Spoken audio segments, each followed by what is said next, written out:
I am Michael Jackson-Heimos with Santa Monica's Morganixon Theater, here with a talkback conversation with Mirai Booth-Ong. This actress-director had a passion for the theater at an early age, and she followed her dreams across the Pacific. I've had the pleasure of doing a couple shows with her at the Morganixon, and I'm really excited to get to talk to her today. Hi, Mirai. Thanks for joining me today. Hi, Michael. Um, you look great. COVID-19 is good for you. It's like Yeah, I'm finally at home to do all those like sample face masks I never have time for. That's hysterical. Um, so let's start at the very beginning. Where did you grow up? I was born in Tokyo, Japan, and I lived there until I was 10 years old. And then I moved with my mom to Singapore, and she's still there. I lived there through high school. But my background, my mom is from Malaysia. She's Chinese heritage, but from Malaysia, and my dad is English. Oh wow!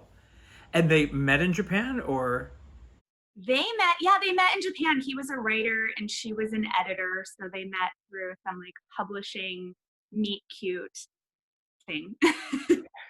so in they're in the arts as well, so to speak. Yeah, he was an actor and he went originally to Japan to study no theater. And then, did you do theater in Japan or Singapore? I did theater as soon as I was allowed to. I think my first play was Little Boy and Coriolanus that my godfather was doing, and my dad. And then I was always in choir and after school activities. Like as soon as we were allowed to at age 7, I was signed up for everything. And then when I moved to Singapore, same thing doing theater with school, but I also got to host a children's television show when I was 15 in Singapore. It was like for 3 years. Really? Yeah, that was really fun. What was that? It's called Okay with an exclamation point.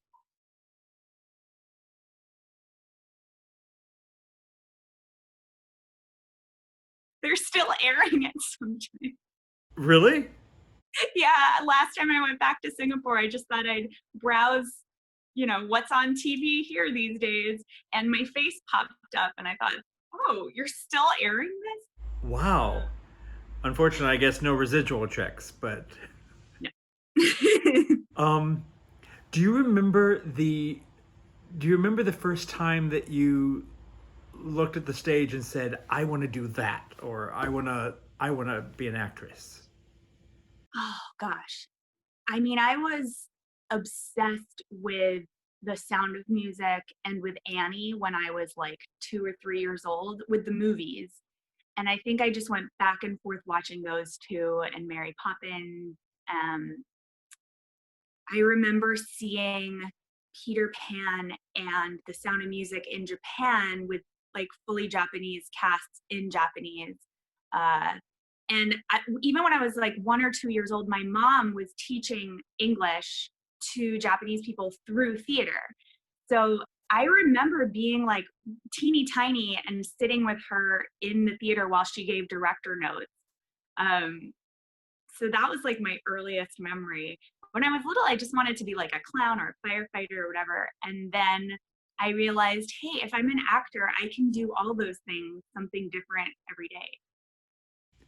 So when did you move to the U.S.?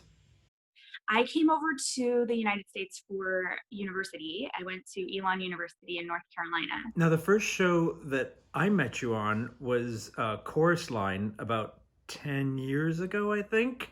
Was that your first show at the Morgan Wixon? Yes, it was. Yeah. How did you find out about the Morgan Wixon? Oh gosh, I must have seen the audition in like Actors Access or Backstage or something. I don't remember how I found out about that first show. Uh, but what's funny is then after that show, I sort of forgot and Morgan Wixon fell off my radar.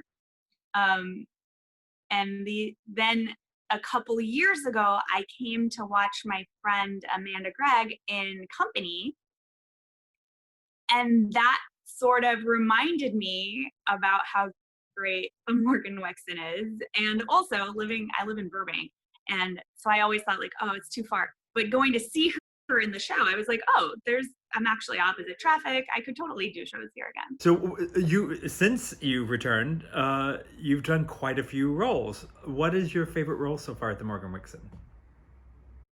Um, my favorite role has got to be Kitty in Drowsy Chaperone.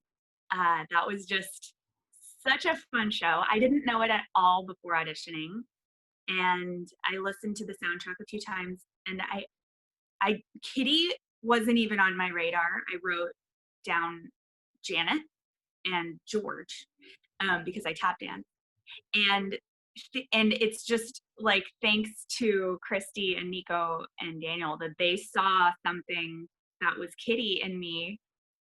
Actually, writing down Janet is the most Kitty thing I think I've ever done. I've got obligations. Mr. Delsing, I can be your leading lady. You said so yourself. I'm useless in the chorus. Okay, I told you before, you ain't got what it takes. But I've been taking lessons. Singing, acting, ballet. Ballet. Yeah, I'm getting pretty good too. Last week I auditioned for Swanee Lake. Okay, so I think because the creative team, like Christy and Nico, gave me so much freedom too in terms of direction. They're like, and trust that I didn't feel tied down at all to any specific thing. It was just like go, and to have such a great scene partner in Richard that I knew he would go with me. Like, so that was really lovely. I hope he didn't mind me going off wherever, but. He was perfect, and it added to your craziness added to his performance. So.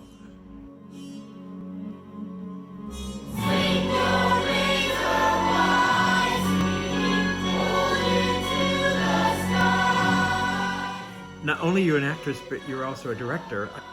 I had the pleasure of seeing a production that you directed of Sweeney Todd back in January, I think.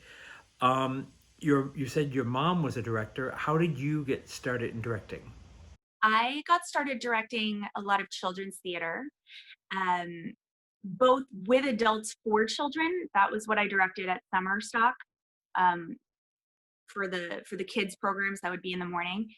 And then when I moved to LA, I started directing programs with youth casts. So I've been directing kids and choreographing for kids theater for many years, and I loved it. And the company I work with, the producers there really wanted to do Sweeney Todd, and they've always been very supportive of me growing as a director and as an actor.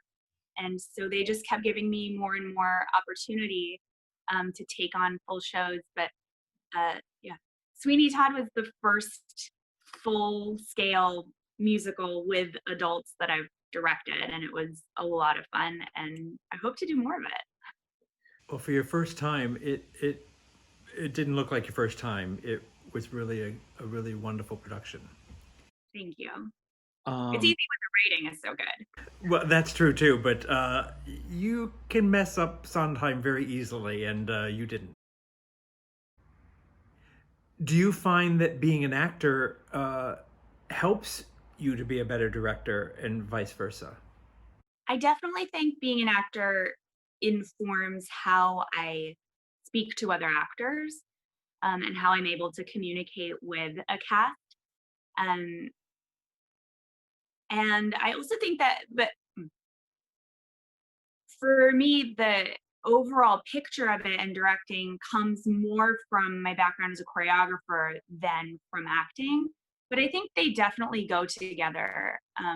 The same skills that you need as an actor in script analysis is the same that I would use as a director, for sure. So you're not working right now with the whole COVID-19 virus. How are you spending your time keeping your creative juices going? Well, I also do voiceover, and so that pocket of the industry hasn't gone away at all.